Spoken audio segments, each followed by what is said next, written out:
Now, federal immigration agents have shot and killed a man in Minneapolis during an enforcement operation, marking the second such fatal shooting in the city less than 3 weeks. It follows the deadly ICE shooting of Rene Good on January 7th.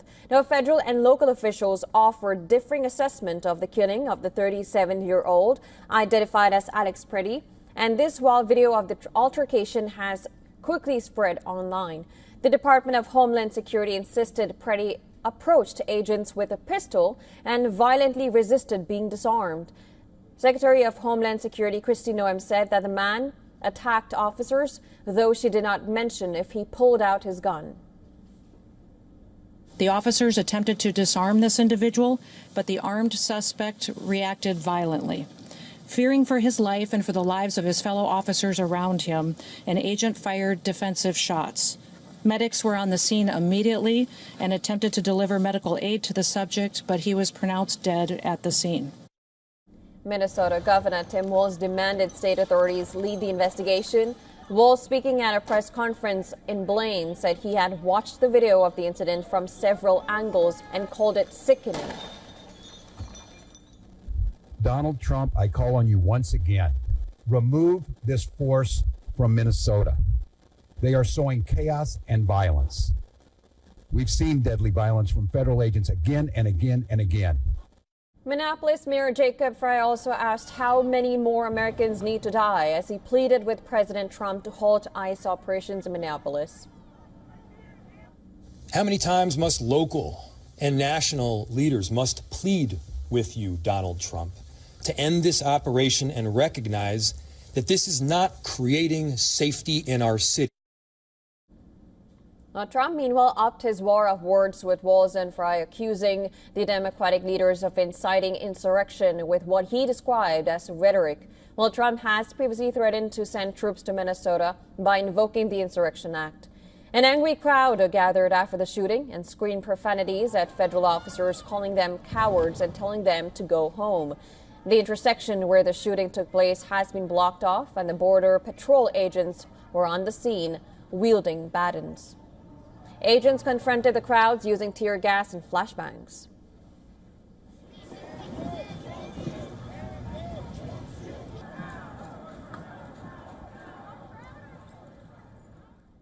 And to also discuss this more, we are now being joined live by Dr. Avner Cohen from Ontario, California. He is a professor of non-proliferation and terrorism studies at the Middlebury Institute. Thank you so much for joining us on the broadcast. Now, Minnesota Governor Tim Walz has condemned the shooting, and he has also called the state to lead the investigation into the incident.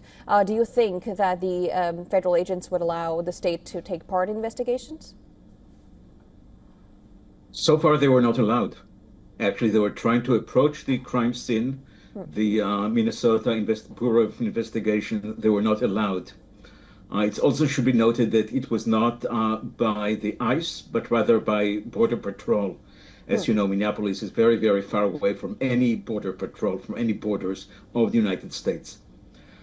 In my view, what we have seen today might be a tipping point in the confrontation between these administrations and many, many states within the United States. This is Minnesota, a blue state, and the implications could be far-reaching.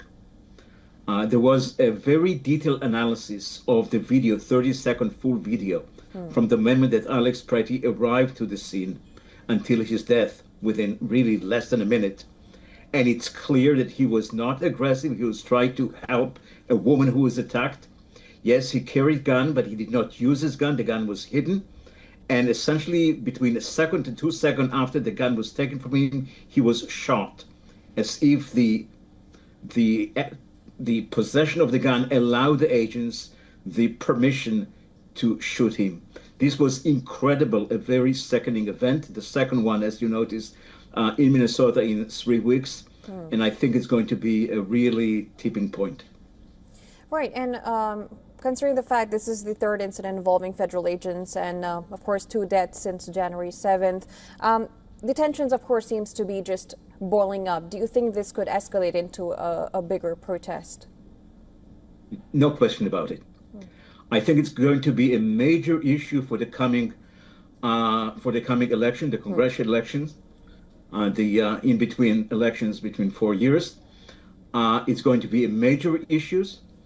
And you know, Minnesota is a state that the Democrats won 50.9 versus 46.7 or so. So President Trump lost, and the aggression of the agent is so evident, and it's created a sense of disgust and apprehension within the population of Minnesota, and I think it's going to spread over the country. It's something unusual. I do not recall since the time of perhaps the civil protests in the 60s, something that with potential to create that kind of contrast and conflict between local and state authorities and federal authorities. And would that in any way encourage Trump to act with the insurrection law in any case? Difficult to say. Yes, Secretary of Homeland Security Kristi Noem did double down on the activities with so far some kind of support from the White House. But I think very, very soon they realized that they're dealing with political explosion, and it could hurt the Republican very badly. So it's not clear at all. But it's whatever will happen now, it's a major issue, and it's going to take a time until it will sink within American politics. All right. Well, of course, we'll have to wait and see and wait for the investigation too. But thank you so much for joining us, Dr. Cohen, and giving your insights. Thank you.